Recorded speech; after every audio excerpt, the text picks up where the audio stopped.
Many of us assume that sexual exploitation does not happen in our backyards. It happens over there, in another neighborhood, another city, the bad part of town. But not here, not where we live. But the reality is that it does happen everywhere, and no child is immune from the dangers of being lured and possibly exploited.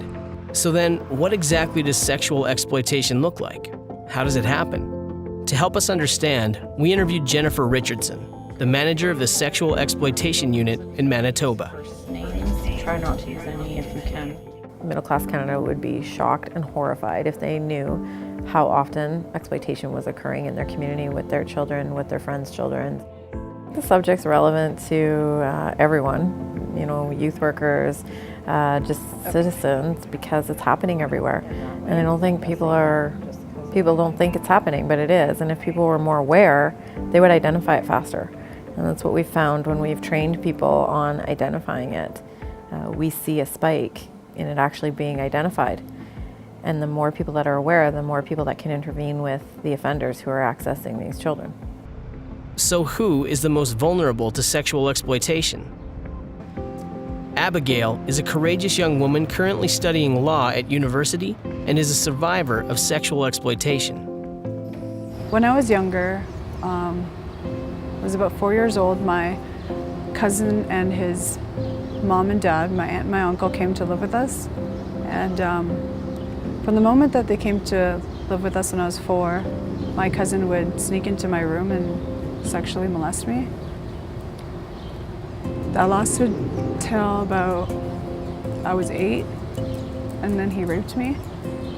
It created a lot of anger inside of me, and from there my mom just didn't really know what to do or how to deal with me, so I had moved from living with her to living with my aunt for a little bit, then living in foster homes, living with friends' families, living back with my mom, and then back into the shelter. And then finally, at 16 years old, the government allowed me to live on my own on social assistance.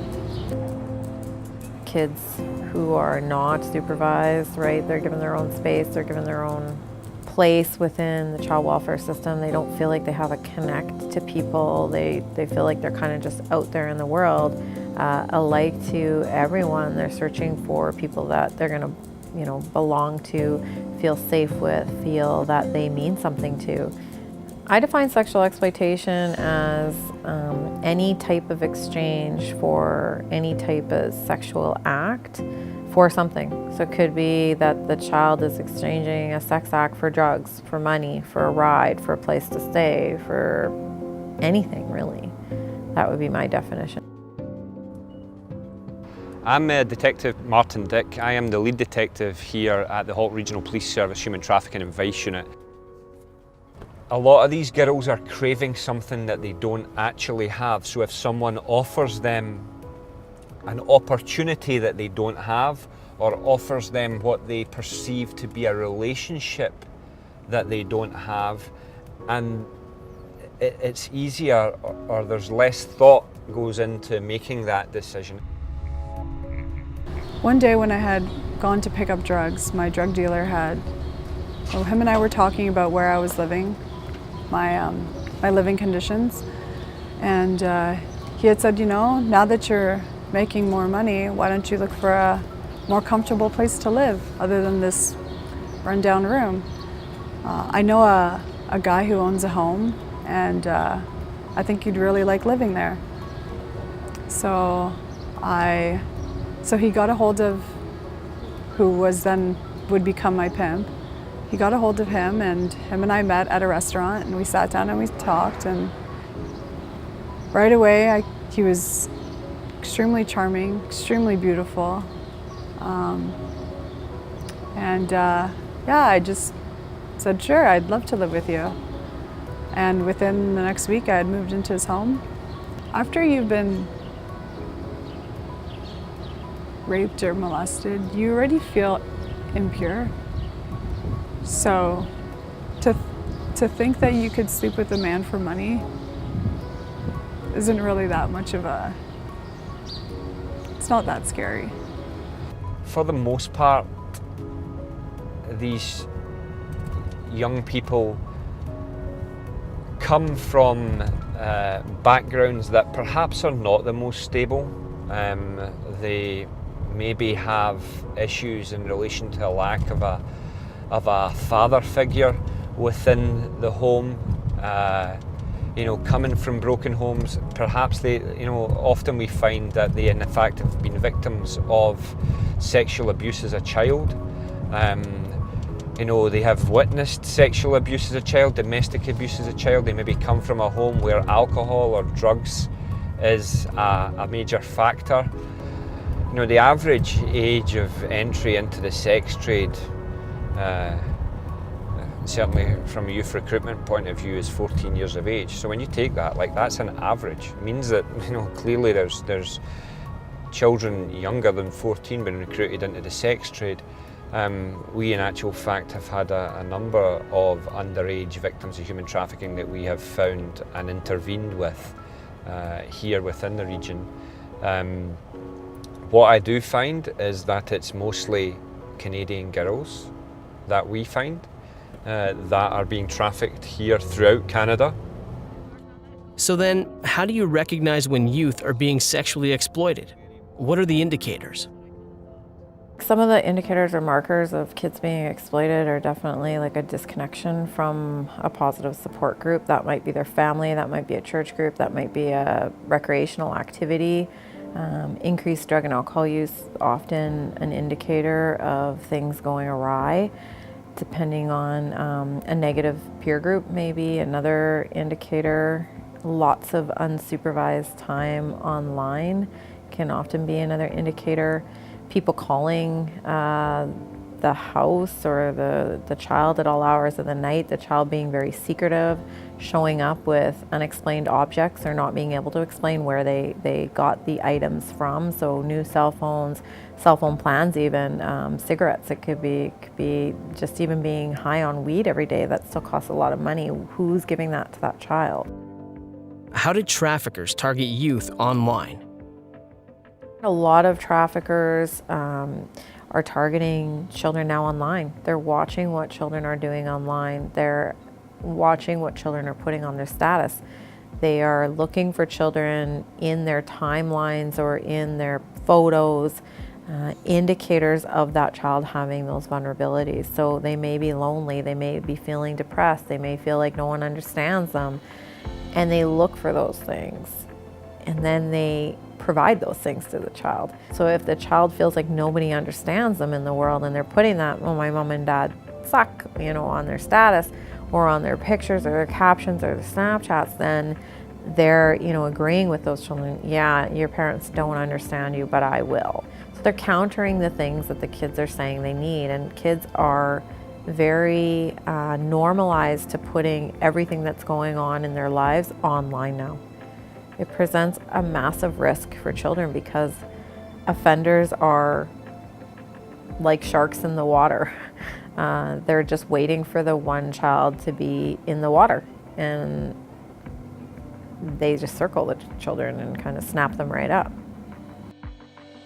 Parents and youth care workers today are really very, very concerned about children's privacy. And not that that isn't a legitimate issue, but oftentimes in hindsight, a lot of parents and people will say to me, I wish I would have spent more time looking at what they were doing online. I wish I would have asked who that person was picking them up. I wish I would have known where they were after school. I wish I would have, checked that they were actually sleeping over at this person's house.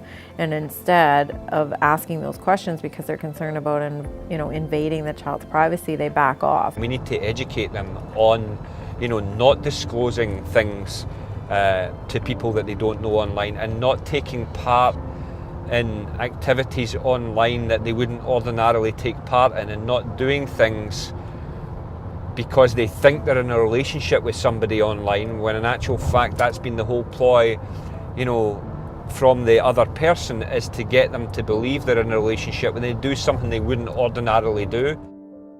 So, how did traffickers trap young girls?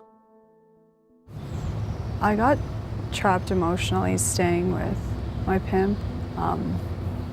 By him telling me that he loved me and doing things that I guess somebody who says that they love them does, just really made me believe that we were actually going to spend the rest of our lives together, and that he would protect me, and that family that I never had, that protection that I never had, he was going to give to me. And even though I had told myself that love doesn't exist, I thought maybe it does, and maybe this is it. Matthew Diaco is a Romeo pimp who promised love and security to enslave young girls. Charged with trafficking, kidnapping, assault, and forcible confinement, he awaits trial. Most of these girls, like I said, they're broken. It's not hard. You just gotta answer their call. You get in there, you find the crack. Like, some are drugs, some are just, they need to hear I love you.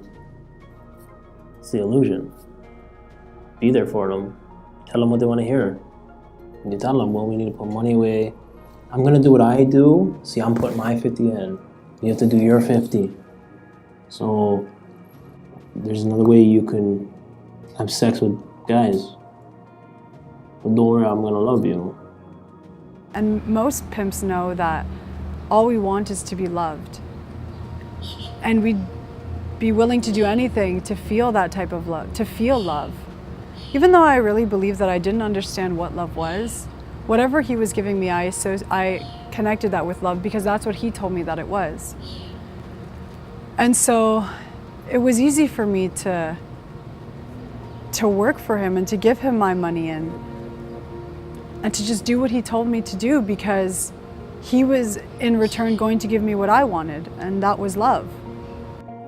Knowing someone out there cares. The illusion of it, right? Every girl's had that fantasy wedding in that house with a pink fence. You sell it to her. She'll do it. You just sold her a dream. Kids are lured into a dream that is far from the truth. What are the ways we can step in and make a difference? Martin recommends encouraging kids, showing them how valuable they truly are. I think, I just think it's important that you get over to people who either are being exploited or at risk of exploitation, that they are valuable individuals, like that they have a purpose in life, that they are not seen as a commodity to be bought and sold. People ask me all the time, well, why do kids stay? We've tried to give them a place to be. We've given them food and shelter. We've replaced some of those basic needs that maybe weren't being met. But I don't think we do a good job at replacing the safety and security that the sex trade does meet for children, and we certainly don't do a great job at providing the belonging. And I think too, kids then they get sucked in, and then they do feel like they're not going to belong anywhere else other than the sex trade. And so they don't feel that they can reach out to people. They have no one to turn to a lot of the time, or they perceive that they have no one to turn to. So if we can provide them with a friendly face, an opportunity for them to trust someone, I think that's the key. For anyone that works with kids or is in a position that can help youth, I think the best advice that I have is that if a child or anybody asks for your help or for you to be with them, or that they need you, to understand the seriousness of that request.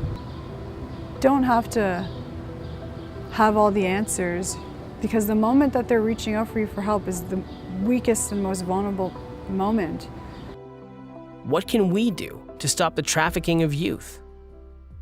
For the situation to change, we really do, as a society, have to say that this is not acceptable, that this type of abuse against children is not the children's fault. It's the people who are purchasing sex from these children or trading sex for alcohol, for rides, for whatever it is they're trading for is not acceptable, that we as the adults say to our friends, our neighbors, our family that these children's lives matter, that it isn't just those other kids that end up becoming exploited. It could be my child, and we act as if those children are our children. It could be their husbands or their sons that are the people who are perpetrating this type of violence against children. We need to, as a society, say we just won't tolerate it, we won't accept it, and build more awareness of it. We really just want to give people that opportunity to get out, you know, of a situation that they truly don't deserve to be in, right? And nobody deserves to be bought and sold. A youth worker may be working with that individual on a daily basis and know that they're being exploited sexually, but can't seem to get through to them. What I would say is that's an ongoing battle, and it's something that you need to get used to, that you know that you can't help these people 100% of the time, and you can't help them instantaneously.